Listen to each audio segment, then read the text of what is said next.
I haven't got any circus skills at all. I can't juggle, I can't throw the knife at the lady, I can't tame the lion, and I can't crack the whip or jump into the small bucket. Can't do any of those things.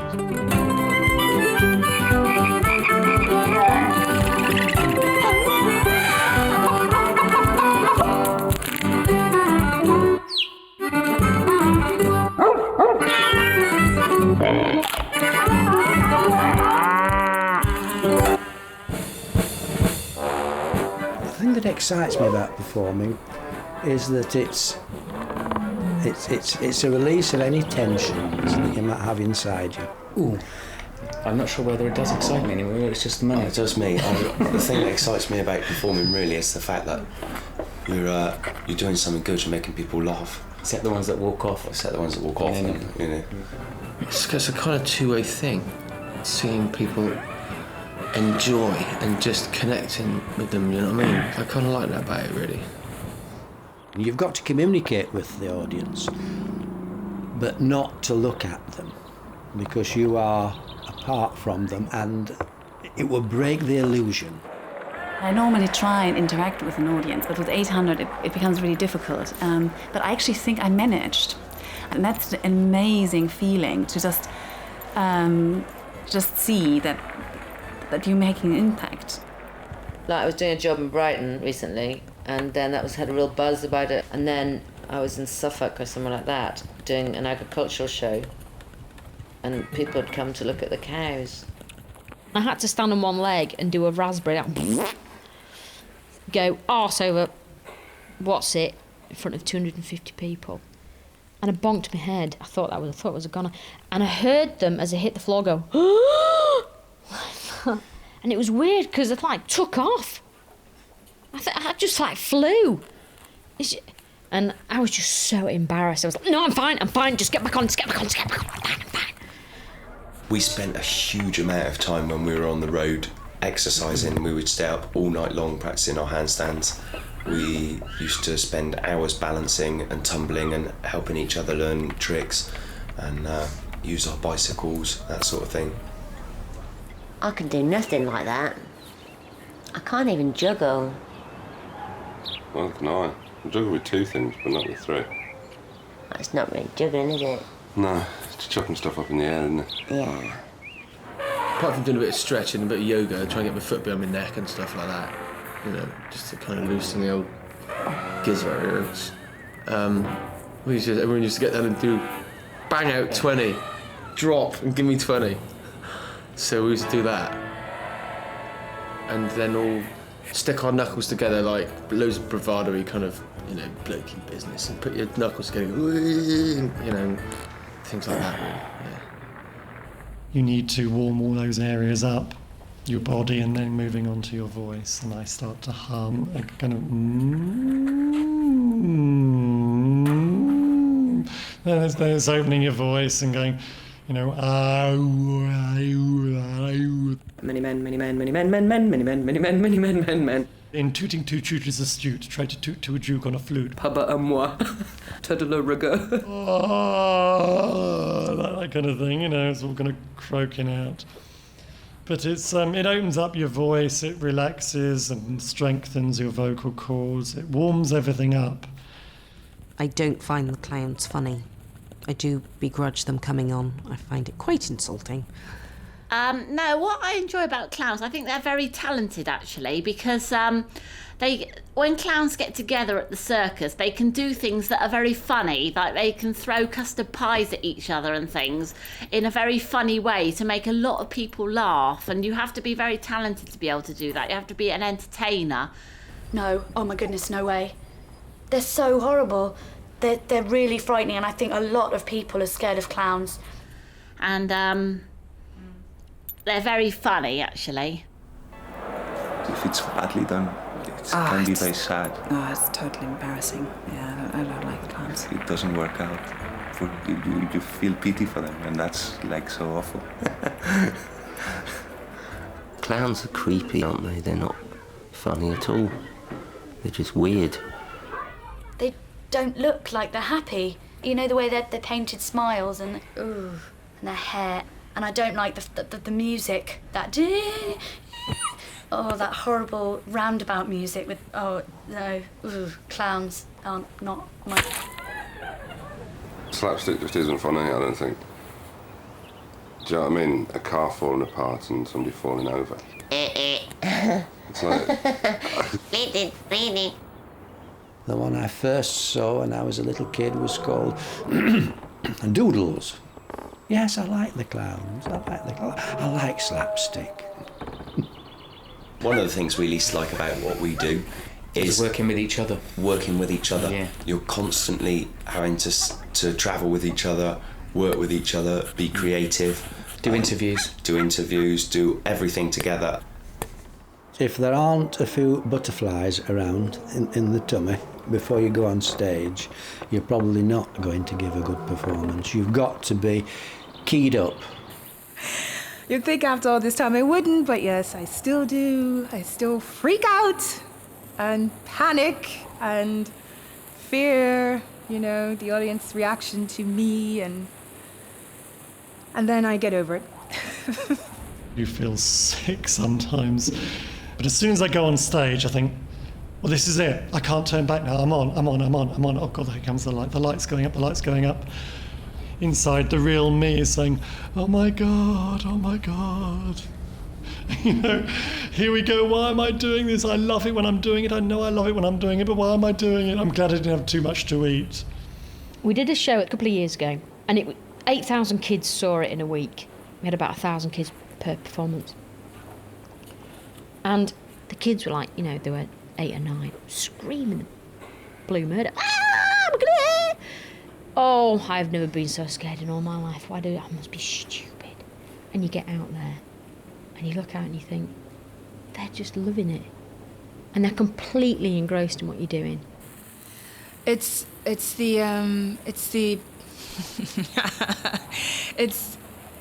knowing that whatever I take on to perform in front of the audience, actually, it comes through me. It's something that I take on, and it just kaboom. Every time I went on, I could just feel the people laughing at me. It was fantastic. That gives me such a buzz. Such a hell of a buzz. We turned down Freddie Starr, didn't we? We turned down Freddie Starr. Freddie Starr couldn't pay enough for us. Yeah. That was the highlight of our career, I think. That was the highlight of our career, turning down Freddie Starr. That's something I hadn't really considered, appearing on television. But if the chance came, yes. Yes, it would be a new dimension. I am scared of heights a bit. I think I could get over it though. The circus is, it's a bit boring, isn't it, really? My family's been out here running the donkey ride since 1886. We've been here, so we're a long-established family, and we've seen a lot of changes over the years. When it does rain, it clears the beach. As soon as you get some rain, there can be thousands of people along the beach. As soon as you get a drop of that rain, they're gone. Donkey rides and dodging cars and candy floss, chocolate apples, they're the things that you sort of associate with a British seaside resort, I think the favourite beach that I do is right up there where you can see the cliffs at Scarborough, where the donkey ride is on the south side, on the north side. I think that's the nicest part, and Bridlington Beach, but I think the Scarborough Beach is the nicest one that I've ever been to. But the only reason I'm still doing this job is because of the children. If you see their faces as they get off a coach, remember some have never seen a beach before, and it gives us great pleasure. The children are what make the job. The old stuff, the donkeys and the carts and things like that, they're going to be around for a long time to come, yeah.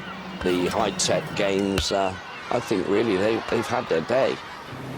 I can't sunbathe for very long because I had a very hot summer. I got sunstroke, and I can't sit out for too long. I can sit for so long. I sit for an hour, put plenty of cream on, but after that I start feeling sick and I've got to come in. The ideal weather for me is dry about 65 to 68, I'm perfect. Anything over that or under that, I'm struggling, especially in cold mornings. I shouldn't really go out in cold mornings. I've been told I shouldn't go out in cold mornings.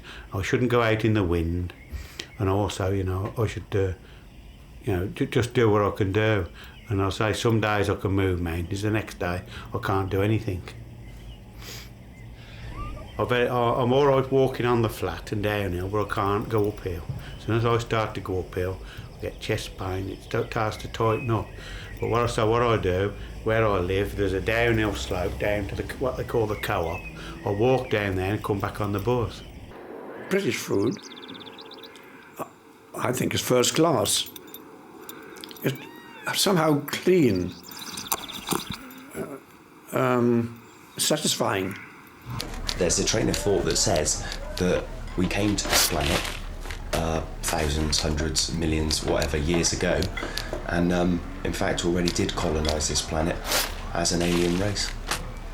We'd be able to do some good tricks if we had a couple more legs. I'm sure we'd be able to work out some new stunts for the show, so that could be a positive advantage, definitely at this stage. Depends whose legs they were, doesn't it, really?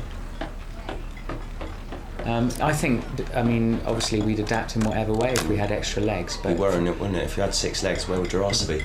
Yeah. I'm certainly a loyal companion. But I have to say I've been let down a lot too in my life. I might be very loyal, but I do, like my father said before me. He said, you trust everybody once. And that's what I do. I trust everybody once, no matter who they are. So I am loyal to the point of disloyalty. That's a dirty, filthy business, and that ought to be stopped totally. No?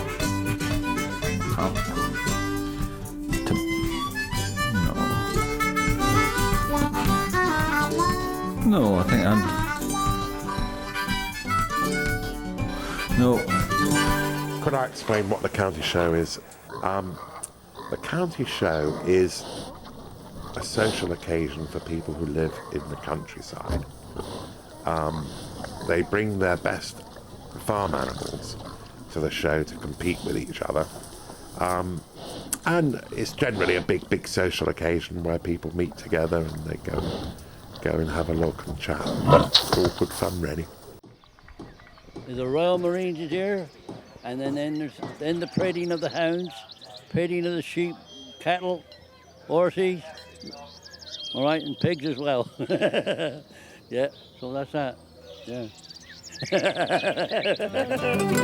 Well, we're very fond of the Bath and West because they always make you welcome, and here you get free straw for the cattle, and everybody is helpful, and you get paid for the milk here, which you don't at some shows, and it's nice to meet your friends. I wouldn't say it's a great social side to rabbits. Well, no, you do meet a lot of... meet a lot of people. We're all friends because we're in the same club. Yes, Yeah. Well, I've been involved since I was 3 or 4. My parents were both very horsey. I'm planning to go totty hunting a bit later, but I gotta. Well, that's after I've jumped my class, because otherwise I'll run out of time.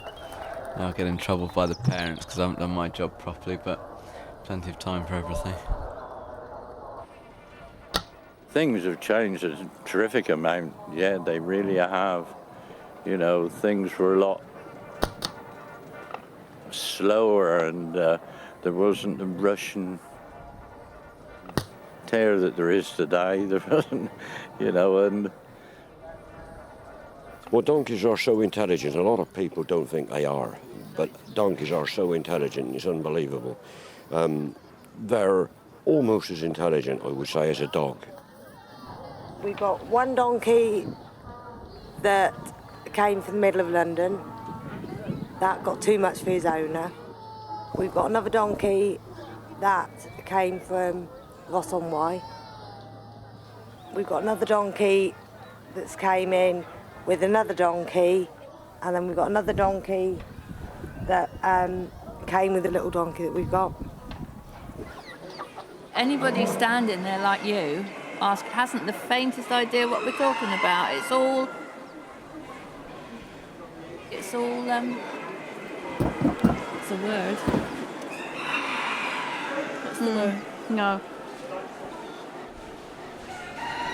Other people wouldn't understand what we're talking about. They wouldn't.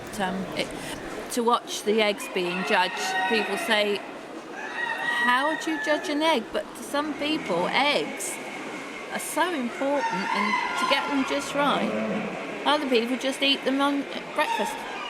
No. My main reason for being competitive is because I know the more I win, the more girlfriends I'll have. And the more girlfriends I have, probably the more I'll win, because the more support I'll get, just as I go in a big pressure class. So the idea is to keep winning and keep gaining lots of girlfriends at these shows. So first prize goes to number 116, Bowsdown Alpacas, Oxfordshire. The judge we've got today is from Peru, Dr. Julio Sumar, and he is one of the best regarded judges in the world, and he's come here especially from Peru to judge today. Only I think he's going to be here till midnight at this rate, so...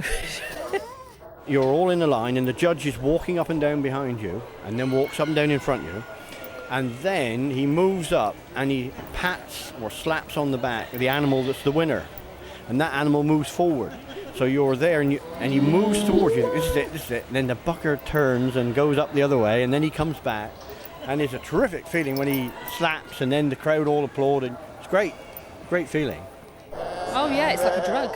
It's like you've had a large scotch suddenly, and then you go on to having a whole bottle, and you keep coming back for more, and you want more, and when you get more, you want more, and you feel quite elated afterwards and really excited. Yeah, it's really good. I think you could say that show me a good loser and I'll show you a loser.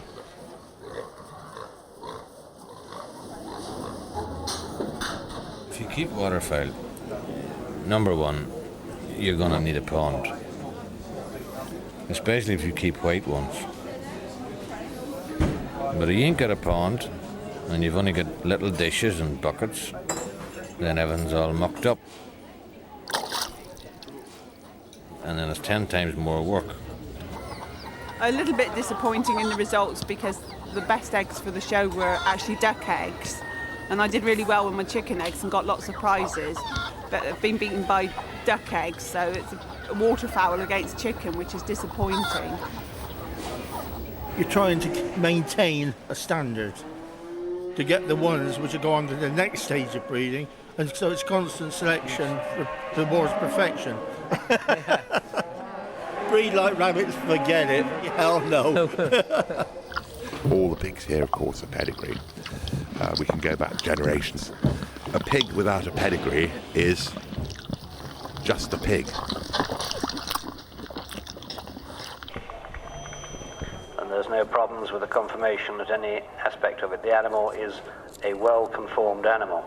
You do occasionally get people cheat. They use the same eggs for more than one show, or use them for quite a few shows in some cases, but you normally get caught out if you cheat. They hard boil the eggs so that they don't go off, and use the same eggs again and again. Or buy them. Yeah, there may be people that buy them. I don't know. I don't buy my eggs personally. No. No. Not at all. I've never shown eggs. Only when I was forced to once. When you're checking out the competition, you wait until they all go back to their truck and trailers for their evening meal or whatever, and then you come up and have a good look round late at night in the twilight hours. There are stories about cows that have been milked out and in the middle of the night, and bulls that have suddenly gone lame, and all this kind of capers, and blown up with wind because someone's put someone in the food or whatever. But I mean, that's a kind of their stories, and that happens very, very infrequently. We've had one or two very slight instances over the last 5 years, but in the old days, when there was... I'm just giving an interview to a gentleman who's doing a TV series, Carl, and I'll give you a ring right back, all right? Okay. Sorry about that. Thank you very much. I don't think they'll ever die out. It may do in time, but Because really, when you've got animals, little ones like to come and see it all the time. They always want to see a pig or a sheep or a rabbit. So that's all I'm going to tell you anyway. If you want to know any bloody more, you better sort that out yourself.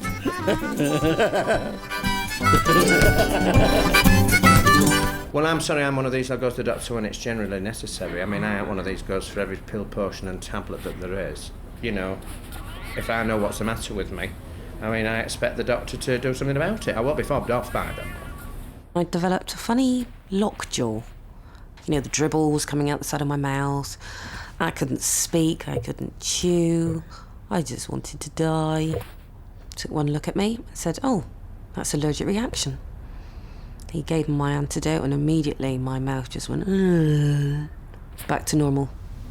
I can't do with sputum and I can't do very much with feet. I can't do anything with anybody's feet. I've all I'm doing anything with my own, and sputum really makes my stomach turn over. You know. I don't mind vomit. On my face, my legs, my stomach. I've fallen from this, yeah. I fell from this once. Little blonde, beautiful little blonde lady. She was quite nice, she was. Yes. I used to travel to Birmingham to see her on my old motorbike. I don't like. I had a blood test the other day, but I do not like needles. I don't like needles at all. I look away when I'm having an injection. I'm fine with injections into any part of my body, but I won't have them in my mouth. And the reason is that I've always been completely the opposite. I love injections in my mouth. Really? I really quite like them. In fact, the more sort of intrusive the dentistry, the better I like it, really. Well, I'm not keen on dentists now. I was the last in Britain to be gassed. They didn't use enough gas, did they? Yeah, I mean, I did come round. But that's when they first started phasing gas out, because they said gas is too dangerous. My arms, wrists, hands, everywhere.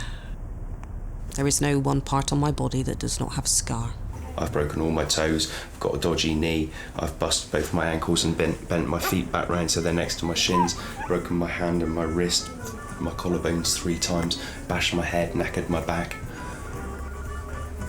And it's all been worth it. I mean, I could have had a DVT, couldn't I, laid in bed all that time, but I mean, as I said, they gave me an anticoagulant. Anyway, I'm here to tell the story, so there's people worse off than I am, and I can walk about all right. I've had crabs, they were good. They got out of hand, didn't they? They did, yeah. Ooh, hang on. Won't let anyone stick a thermometer. Ow! Impressions are sometimes funny because there's like a caricature, exaggerated movement of ourselves. But it depends who does it, you know, maybe 90% of times it's not good. Like when I do impression of someone, it's really bad. Like doing, you know, David Beckham. It's going on like that, you know. It's a kind of a geezer from downtown, you know, South London, innit? Yeah. Doing her just like that, shall we? Just like that. Or just like that, just like that. What I hate is when people do that bloody Taxi Driver, Robert De Niro. Talking to me, shut up. You know, it's so overdone, it's unbelievable.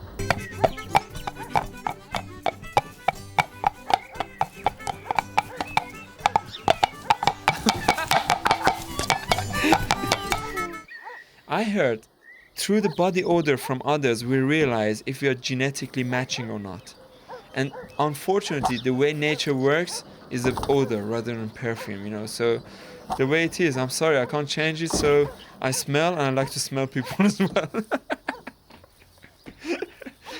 If I smell you in the street, don't be offended. You've got to be confident and optimistic. If you're pessimistic and always on the back foot, I don't think you get anywhere. So, you know, a bit of the old cockiness, you know, I think they all like a bit of that. I have lots of trapped air that has to get out somehow. And that's really bad when you're sleeping with someone. And methane gas is lighter than air, so you end up on the ceiling. And so that's why I choose not to sleep with anybody, and that's why I don't have a partner for a long time. It's all not my fault, it's the methane gas fault. There you go. We've got 3, you see, but there's one I can never remember her name. She does a lot of riding. I'm trying to think of a flipping name now. Well, let's just call her Rosie for today. Yeah, Rosie. Good old Rosie.